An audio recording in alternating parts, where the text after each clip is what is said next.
हे बच्चा लोग, आज के दिन मैं एक और चीज़ डिस्कस करना चाहता हूँ आप लोगों के साथ। आप में से बहुत सारे बच्चे ऐसे हैं जो बीटेक होल्डर है, जो अच्छे स्टूडेंट है, जो मैथ्स में बहुत अच्छा स्कोर कर सकते हैं। मतलब वो 190 का आंकड़ा बहुत आसानी से क्रॉस कर सकते हैं क्योंकि ब्रिलियंट है, क्योंकि बीटेक होल्डर है, बचपन से उन्होंने मैथ्स पढ़ रखी है, मैथ्स से उनको डर नहीं लगता है। सो सीजीएल की तैयारी के दौरान मैथ्स का कोर्स बहुत इंपॉर्टेंट होता है और मैथ्स का कोर्स का कंटेंट भी बहुत इंपॉर्टेंट होता है। बहुत सारे बच्चे इतने टैलेंटेड होते हैं कि अगर उनको सही से एक जगह कंटेंट कंपाइल करके दे दिया जाए तो वो अपनी पूरी की पूरी तैयारी अच्छे से कर लेंगे। मैं कल रात को ऐसे ही देख रहा था आशीष सर का कोर्स, तो पूरा मैं देखने की कोशिश कर रहा था कि आशीष सर ने क्या प्रिपेयर किया है पिछले 1.5 सालों में। ठीक है।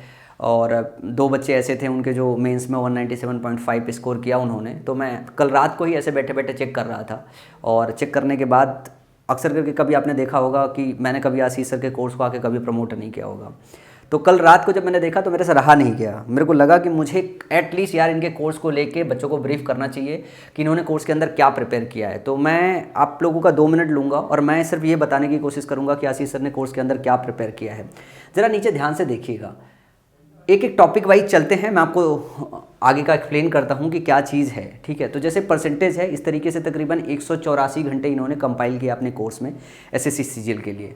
ये एसबीआई कानपुर से बीटेक है, 2016 सेलेक्टेड है, फिर जॉब रिज़ाइन करके मेरे कहने पे फिर आके ये पढ़ा रहे हैं। और आज तक जानते हो सिर्फ ये पढ़ाना जानते हो, पढ़ाने के अलावा इनको कुछ नहीं पता होता है। ठीक है। तो मैं इनका कल रात को ऐसे टॉपिक देख रहा था, तो मैंने ये देखा कि परसेंटेज में इन्होंने कैसे परसेंटेज को जो है बाई फॉरगेट करके पढ़ाया है। तो जैसे मैं बोलूँ कि परसेंटेज में, तो मैं एज ए स्मार्ट स्टूडेंट, क्योंकि एसबीआई का स्टूडेंट हूँ, 2016 एग्ज़ाम क्लियर किया है, तो मेरे जो पढ़ने का एक तरीका था वो ये तरीका था कि हम पहले ये देखते हैं कि परसेंटेज से कितने टाइप के क्वेश्चन बनते हैं, उनके क्वेश्चन एक जगह कलेक्ट करते हैं और कलेक्ट करने के बाद फिर स्मार्टली जो है उनकी पढ़ाई करते हैं, फिर अपना डाउट बनाते हैं, फिर कंटिन्यूस प्रैक्टिस करते रहते हैं और टॉपिक वाइज टॉपिक अपनी जो प्रॉब्लम को दूर करते हैं, ताकि जब भी हम एग्जाम में बैठे तो हमें किसी भी तरीके से ये महसूस ना हो कि क्वेश्चन डिफिकल्ट आ गया, नया कंसेप्ट आ गया, क्योंकि हमने पढ़ाई अपनी उसी हिसाब से कर रखी है। तो मैं इनका कोर्स का कंटेंट देख रहा था, तो कोर्स के कंटेंट में मैं इनको देख रहा था कि परसेंटेज इन्होंने कैसे ऑर्गेनाइज किया है।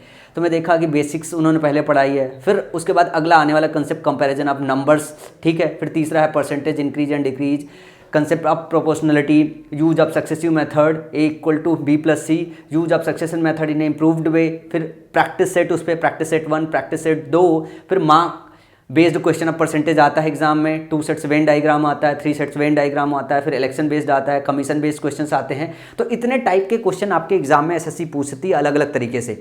फिर लेवल 1 क्वेश्चन का, लेवल 2, लेवल 3, मतलब शुरू में कंसेप्ट समझने के लिए किन क्वेश्चंस की जरूरत होती है, कितना कॉम्प्लिकेटेड क्वेश्चन बनाया जाता है और कितना कॉम्प्लिकेटेड क्वेश्चन बनाया जा सकता है।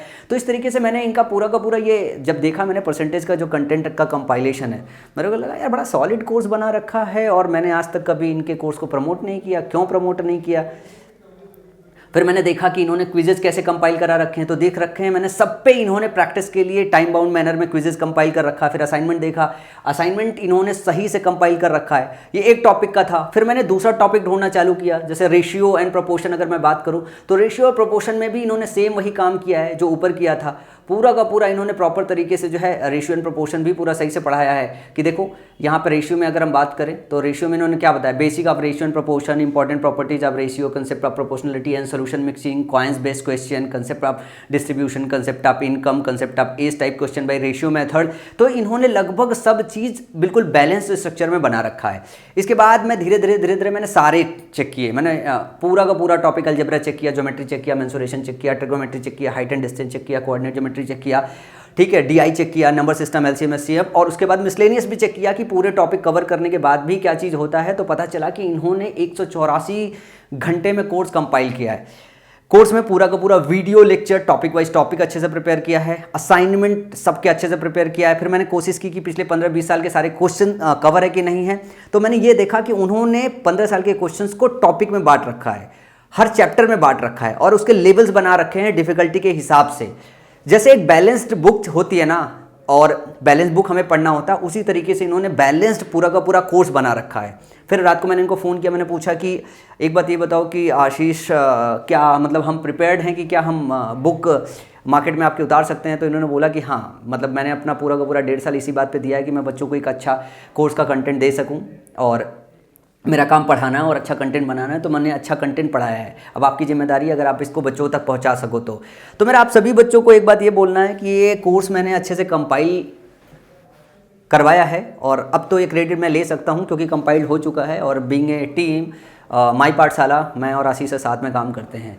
सो मेरा सभी बच्चों को एक पर्सनल सजेशन है, आज तक कभी आपने देखा नहीं होगा कि मैंने आशीष सर का कभी प्रमोशन किया होगा, लेकिन अभी राइट नाउ मैं ये प्रिपेयर्ड हो रहा हूँ ये कोर्स देख के कि अब इस बार एक आदमी का प्रमोशन मैं बहुत जम के करने वाला हूँ। अगर आने वाले समय में अगर आप ऐड देखोगे किसी का कि हाँ कोई टीचर को मैं प्रमोट कर रहा हूँ, माई पाठशाला किसी को प्रमोट कर रहा हो, तो वो आशीष सर होंगे, क्योंकि उनके कोर्स के कंटेंट से मैं खुश हूँ, मैं हैप्पी हूँ। तो अब अगर आप कहीं देखोगे तो मतलब कि कोई वीडियो देख रहे हो उस पर आशीष सर के जो है कोर्स का वीडियो आ जाए, या मैं वहाँ पे आपको बोलता हुआ दिखाई दे दूँ, तो ये पॉसिबल है। क्योंकि इतना बेहतरीन कोर्स होने के बाद मेरे को अंदर से ये सेटिस्फैक्शन महसूस हो रहा है कि अगर मैं 2016 के बाद 2020-21 में दोबारा से अगर पेपर देने बैठूँ, और इस टाइम पे जो कंपटीशन ऐसा है कि अलग अलग टीचर से पढ़ने का समय नहीं आ गया है, यूट्यूब पे फ्री कंटेंट है उससे पढ़ने का काम नहीं आ गया है। हम 1000-1500 नहीं बचा सकते हैं। मैं तो चाहूँगा इस वक्त अगर हम कैपेबल हैं 1000-2000 देने के लिए, तो 2000 लो भैया, हमको कोर्स का कंटेंट दे दो।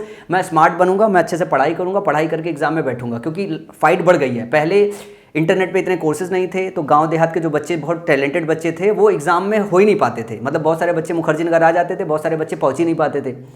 सो अभी जो कॉम्पिटिशन है वो मतलब आईआईटी के बच्चों के साथ है, एनआईटी के बच्चों के साथ है, बीटेक वाले बच्चों के साथ है, बीएससी वालों के साथ है, शहर वालों के साथ साथ है, गांव वालों के साथ साथ भी है। कट ऑफ देख रहे हो आप कितना हाई जा रहा है। ऐसे में समय सबसे ज़्यादा इंपॉर्टेंट है, तो मैं समय बचाने के लिए कोर्स का इस्तेमाल करता।